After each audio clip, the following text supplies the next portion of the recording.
Hi guys, welcome to another Manny Explains. Today we're going to be talking all about how obscuring terrain works. And if you haven't already, hit subscribe and the notifications bell just below so you know each time I release one of these videos.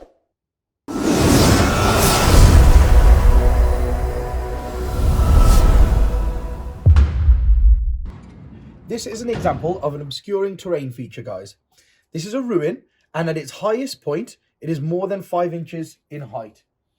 Now, the obscuring rule states that if a terrain feature is at least 5 inches in height, at its tallest point, a terrain feature's height is always measured from its tallest point. So at its tallest point, if it's more than 5 inches in height, which this ruin is, then models cannot see through or over this terrain feature. So that means if a straight line 1 millimeter in thickness cannot be drawn between the firing model and its target, it cannot shoot them.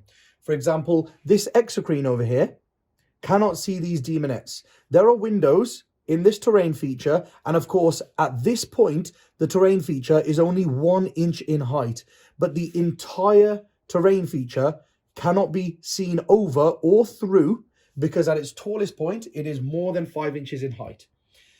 That means even though the exocrine with true line of sight can see over this part of the ruin, at the demonettes, it cannot shoot them because it has to draw its line over the terrain feature, which it is not allowed to do. If the exocrine, however, were to move over here, it can now draw a line 1 millimeter in thickness between itself and the demonette on the end of this unit, so it can now target them freely. This is a slightly different example, guys. Here we've got an Imperial Knight. The reason why I've used an Imperial Knight is because it's a model with a wounds characteristic of more than 18.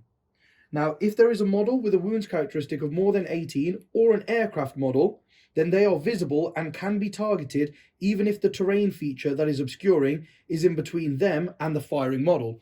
That means the exocrine would ignore the obscuring terrain in between it and the Imperial Knight because it has a wounds characteristic of more than 18. However, the reverse is not true.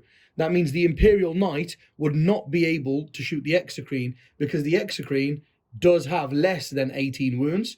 So then the obscuring terrain does count and blocks the line of sight from the Imperial Knight to the exocrine.